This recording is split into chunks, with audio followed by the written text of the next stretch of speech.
क्या आपने कभी सोचा है कि जब हमें किसी चीज का जवाब नहीं मिलता तो हम अक्सर कहते हैं ईश्वर ही जाने। क्या ईश्वर वास्तव में जवाब है या वह सिर्फ एक पर्दा है हमारी अज्ञानता पर?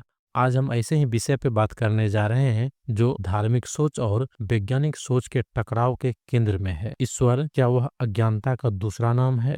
भाग फर्स्ट, ईश्वर की उत्पत्ति। प्राचीन काल में जब मनुष्य जंगलों में रहता था उसे प्रकृति की शक्ति का ज्ञान नहीं था। बिजली गिरती थी तो डर लगता था, भूकंप आता था तो भाग खड़ा होता था और बारिश होती थी तो ईश्वर को धन्यवाद कहता था। इन सभी घटनाओं का कोई वैज्ञानिक कारण पता नहीं था, इसीलिए मानव ने कहा कोई शक्तिशाली शक्ति है जो ये सब कर रही है और वह शक्ति है ईश्वर। पार्ट टू, जब कोई बीमार होता था और इलाज नहीं हो पाता तो कहता था ये भगवान की मर्जी है। जब बारिश नहीं होती थी तो कहा गया देवता नाराज है।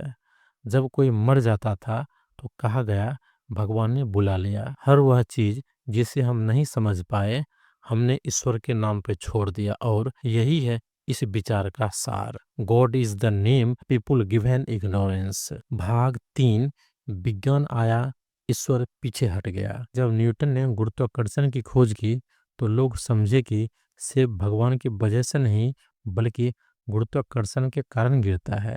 जब डार्विन ने एवोल्यूशन का सिद्धांत दिया तो मानव की उत्पत्ति के पीछे क्या धार्मिक मिथक टूटने लगा। जब वैज्ञानिकों ने बताया बिजली क्यों गिरती है तो लोग समझने लगे कि ये इंद्र देवता नहीं बल्कि इलेक्ट्रोस्टैटिक चार्ज है। जैसे जैसे ज्ञान बढ़ा ईश्वर का दायरा सिकुड़ता गया। भाग 4, गॉड ऑफ द गैप सिद्धांत। यानी जहाँ जहाँ ज्ञान का गैप है वहाँ वहाँ हम ईश्वर को बैठा देते हैं। ब्रह्मांड कैसे बना? भगवान ने बनाया। हम यहाँ क्यों हैं?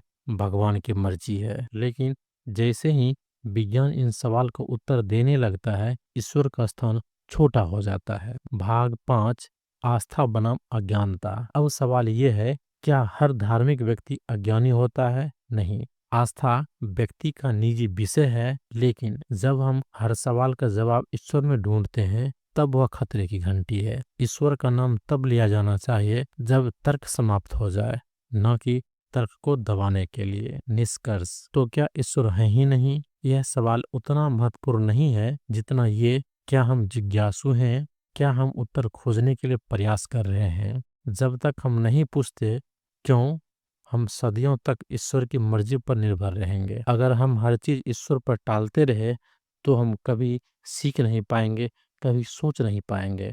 तो दोस्तों, अगर यह विचार प्रोवोकिंग वीडियो आपको अच्छा लगे तो लाइक शेयर कमेंट जरूर करें। आपका क्या मानना है? क्या आप मानते हैं कि ईश्वर एक उत्तर है या सिर्फ हमारी समझ की सीमा? अपनी राय जरूर लिखें।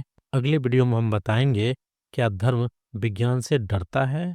धन्यवाद। सोचिए, सवाल कीजिए और सीखते रहिए।